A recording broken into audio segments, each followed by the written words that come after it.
Student, I am Shruti Gaur. Bioversity में आपका स्वागत है। तो आज की वीडियो में हम देखेंगे, जैसा कि हमने लास्ट वीडियो में देखा था, डाइजेस्टिव सिस्टम के टू पार्ट थे। पहला था एलिमेंट्री कैनाल और सेकंड था डाइजेस्टिव फूड, जिनके बारे में हमने पढ़ा था कि क्या एलिमेंट्री कैनाल होती है, क्या डाइजेस्टिव फूड होता है, मतलब कौन कौन से उसमें डाइजेस्टिव फूड में कौन कौन से एंजाइम पाए जाते हैं, डाइजेशन में हेल्प करते हैं। ठीक है, अब वो क्या कहते हैं, अब हम पढ़ेंगे जो भी हम फूड इंटेक करते हैं उसमें क्या होता है, प्रोटीन भी होते हैं, कार्बोहाइड्रेट भी होते हैं और फैट भी होता है। तब इनका डाइजेशन कैसा होता है हमारी बॉडी के अंदर, हम इसे पढ़ेंगे आज के वीडियो में। तो सबसे पहले जो आज का टॉपिक है वो हम पढ़ेंगे आज प्रोटीन का डाइजेशन। हम पढ़ेंगे प्रोटीन का डाइजेशन हमारी बॉडी में कैसा होता है। ठीक है, जैसा कि हम सभी जानते हैं जो प्रोटीन हमें किससे मिलता है, दालों से मिलता है, जो अंडे है उनसे मिलता है, सोयाबीन से मिलता है, और भी जो सोर्सेज होते हैं वो प्रोटीन के होते हैं। तो ये सारी जो चीजें होती है प्रोटीन को डाइजेस्ट करने के लिए जो भी आवश्यक होता है उनके बारे में हम पढ़ेंगे आज प्रोटीन के डाइजेशन में। तो हमें क्या करना है, डाइजेशन हमने क्या पढ़ा था, कॉम्प्लेक्स फूड सिंपल फूड में चेंज होता है डाइजेशन में। तो जो प्रोटीन है एक कॉम्प्लेक्स फूड है और इसका जो सिंपलेस्ट फॉर्म है वो है amino acid. Amino acid simplest form है, इसके आगे इसका डाइजेशन नहीं हो सकता। ये अमाइनो एसिड ब्लड में मिलकर के बॉडी में सर्कुलेट होता है, क्या कहते हैं, बॉडी के जो भी एक्टिविटी होता है उसमें पार्टिसिपेट करता है अमाइनो एसिड। अब ये प्रोटीन से अमाइनो एसिड कैसे बना, हम इसी प्रोसेस को इस वीडियो में पढ़ने वाले हैं। तो सबसे पहले हम शुरू करते हैं, जो प्रोटीन का डाइजेशन होता है हमने इसमें दो लिखे, स्टमक, स्मॉल इंटेस्टाइन। हमने बक्कल कैविटी क्यों नहीं लिखा? क्या बक्कल कैविटी में प्रोटीन डाइजेशन नहीं होता? तो इसका आंसर है बक्कल कैविटी में प्रोटीन का डाइजेशन नहीं होता। क्यों? क्योंकि बक्कल कैविटी में ऐसे कोई भी एंजाइम्स नहीं पाए जाते जो प्रोटीन को डाइजेस्ट कर सके। क्योंकि प्रोटीन एक कॉम्प्लेक्स फूड होता है, तो इसे डाइजेस्ट करने के लिए जो एंजाइम चाहिए वो बक्कल कैविटी में नहीं पाए जाते। जैसे बक्कल कैविटी में पाया जाता है एमाइलेज पाया जाता है, जो कार्बोहाइड्रेट का तो डाइजेशन कर सकता है लेकिन प्रोटीन को डाइजेस्ट नहीं कर सकता। इसलिए जो प्रोटीन का डाइजेशन शुरू होता है वो होता है स्टमक से शुरू होता है और स्मॉल इंटेस्टाइन में इसका कंप्लीट डाइजेशन होता है। तो जैसा कि हमें पता है हमारी जो स्टमक है उसमें पाई जाती है गैस्ट्रिक ग्लैंड। ठीक है, जो गैस्ट्रिक ग्लैंड में क्या पाया जाता है, गैस्ट्रिक जूस। और गैस्ट्रिक जूस में जो जो एंजाइम्स पाए जाते हैं वो हाइड्रोक्लोरिक एक तो एसिड होता है जो कि मीडियम को एसिडिक बनाए रखता है, जो भी बैक्टीरिया वगैरह होता है उसमें स्टमक में उन्हें किल करता है HCl। और सेकंड होता है पेप्सिनोजन जो कि अपने इनएक्टिव फॉर्म में रहता है। अगर किसी भी वर्ड के आगे GEN आ जाए तो मतलब उसका इनएक्टिव फॉर्म होता है वो पेप्सिनोजन, मतलब EN मतलब इनएक्टिव फॉर्म, तो पेप्सिनोजन मतलब इनएक्टिव फॉर्म। अब है म्यूकस। ये क्या करता है, जो स्टमक की जो इनर लेयर होता है उसे प्रोटेक्ट करने का काम करता है। तो हमने देखा स्टमक में क्या क्या पाया जा रहा है, एक होता है HCl जो कि स्टमक को एसिडिक मीडियम प्रोवाइड कराता है, जो कि बैक्टीरिया होते हैं उन्हें किल करने का काम करता है। पेप्सिनोजन जो कि आके हमारे डाइजेशन में हेल्प करेगा, जो कि अपने इनएक्टिव फॉर्म में है। और थर्ड है हमारा म्यूकस जो कि स्टमक की जो इनर लेयर होती है उसे प्रोटेक्ट करने का काम करता है।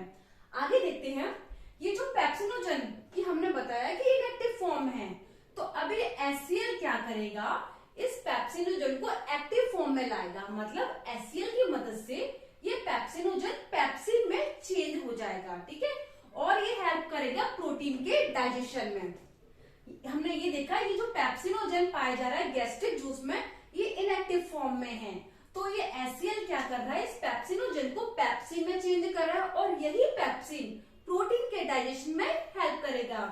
फिर हमने देखा ये प्रोटीन पेप्सिन की मदद से, मतलब हम कह सकते हैं पेप्सिन की मदद से ये प्रोटीन प्रोटियोसिस और पेप्टोस में टूट जाता है। ठीक है, तो ये जो स्टेज होती है, जो फूड होता है स्टमक में जो एंड में बनता है उसे हम बोलते हैं काइम। ये बहुत ही इंपॉर्टेंट क्वेश्चन है, कभी कभी पूछ लिया जाता है। एक बोलस होता है, एक काइम होता है और एक होता है काइल। जो बोलस होता है बक्कल कैविटी में जो फूड होता है, जो चबा हुआ होता है जिसमें लार होती है उसे हम बोलते हैं बोलस। ठीक है, और जो स्टमक में जो फूड बनता है उसे हम बोलते हैं काइम, जो सेमी डाइजेस्टिव फूड होता है। ठीक है, अब एक चीज है जो हमारा रेनिन होता है, ये एक एंजाइम होता है लेकिन ये इन्फेंट में पाया जाता है। ठीक है, ये हम लोगों में नहीं पाया जाता है, केवल इन्फेंट है उसमें रेनिन एंजाइम पाया जाता है। तो यहां तक तो हो गई स्टमक में कंप्लीट डाइजेशन। तो स्टमक में क्या बना, प्रोटियोसिस और पेप्टोन्स। कैसे बना कि जो भी गैस्ट्रिक जूस में एंजाइम पाए जा रहे थे HCl, पेप्सिनोजन, म्यूकस, इनकी मदद से जो पेप्सिनोजन था HCl की मदद से पेप्सिन में चेंज हुआ, जो कि एक्टिव फॉर्म है। पेप्सिनोजन था इनएक्टिव फॉर्म, और यही एक्टिव फॉर्म मतलब पेप्सिन प्रोटीन डाइजेशन में हेल्प करेगा, और यही प्रोटीन आगे जाकर के पेप्सिन की मदद से प्रोटियोसिस और पेप्टोन्स में चेंज हो जाएगा, टूट जाएगा। अभी लेकिन हमने ये जानना है कि प्रोटीन अभी प्रोटियोसिस और पेप्टोन्स में टूटा है, मतलब अभी सेमी डाइजेशन हुआ है। कंप्लीट डाइजेशन कब होगा? जब अमाइनो एसिड में टूटेगा। तो ये इनकम्प्लीट डाइजेशन हुआ, स्टमक में जो भी हुआ, यहाँ प्रोसेस यहाँ पर खत्म होती है। अब हम आते हैं स्मॉल इंटेस्टाइन में, ठीक है। स्मॉल इंटेस्टाइन के ड्यूडेनम पाइप में कंप्लीट डाइजेशन होता है। हमें पता है कि जो स्मॉल इंटेस्टाइन में, जब मैं पढ़ा रही थी अपना लास्ट वीडियो डाइजेस्टिव फूड के बारे में, तो मैंने बताया था कि जो भी ड्यूडेनम में क्या होता है, पैनक्रियाटिक जूस से जो भी सीक्रेट होता है वो आता है, और स्मॉल इंटेस्टाइन तो ड्यूडेनम का पार्ट है। तो ये दोनों चीजें सीक्रेट होकर के कहाँ पर आएंगी? ड्यूडेनम वाले पार्ट में। जैसे इसका जो था डायग्राम, कुछ मैं शॉर्ट में बता देती हूँ, इस टाइप का था। ये पैनक्रियास था, और यहाँ पे सॉरी ड्यूडेनम था। तो यहाँ से जो पैनक्रियाटिक जूस बन रहा था ये यहाँ पर आ रहा था ड्यूडेनम में। ये ड्यूडेनम है, लेट मी क्लियर। जैसे ये पैनक्रियाज है, ठीक है। पैनक्रियाज में क्या होता है? पैनक्रियाटिक जूस, और यहाँ पर क्या था? हमारा ड्यूडेनम इसी पार्ट में, और ये इसी से कनेक्ट था। इसको हम ऐसे कनेक्ट करके बनाते हैं। तो जो भी सीक्रेशन हो रहा है वो ड्यूडेनम पार्ट में आ रहा था। तो इसका जो सीक्रेशन हुआ किसमें है? ड्यूडेनम वाले पार्ट में। तो स्मॉल इंटेस्टाइन में क्या होता है? पैनक्रियाटिक जूस होता है और इंटेस्टाइनल जूस होता है। किसमें? ड्यूडेनम वाले पार्ट में, स्मॉल इंटेस्टाइन के ड्यूडेनम वाले पार्ट में, क्योंकि दोनों का सीक्रेशन कहाँ आ रहा था? ड्यूडेनम में। इसलिए हमने यहाँ ये चीज क्लियर किया हुआ है। अब हम देखेंगे पैनक्रियाटिक जूस में कौन कौन से एंजाइम पाए जा रहे थे। जैसे हमने देखा था स्टमक में कौन कौन से एंजाइम, वैसे ही हम देखेंगे पैनक्रियाटिक जूस में कौन कौन से एंजाइम पाए जा रहे थे। पहला है हमारा ट्रिप्सिनोजन, सॉरी GEMI, इसका मतलब इनएक्टिव फॉर्म में है। काइमोट्रिप्सिनोजन, ये भी इनएक्टिव फॉर्म में है, और प्रोकार्बोक्सीपेप्टाइड्स, ये सारे तीनों हैं वो इनएक्टिव फॉर्म में है। किस में पाए जा रहे हैं? पैनक्रियाटिक जूस में पाए जा रहे हैं। पैनक्रियाटिक जूस कहाँ सीक्रेट होता है? पैनक्रियाज में होता है। अब क्या होगा? ये जो ट्रिप्सिनोजन है किसमें है? इनएक्टिव फॉर्म में है। एंड्रोकाइनेज जो एंजाइम होता है इसकी मदद से ये ट्रिप्सिन में चेंज होगा। ट्रिप्सिन में चेंज मतलब ये एक्टिव फॉर्म में आ गया। अब ये जो ट्रिप्सिन है, इसलिए मैंने पूरा ही डायग्राम बनाया हुआ है ताकि चीजें अच्छे से क्लियर हो जाए।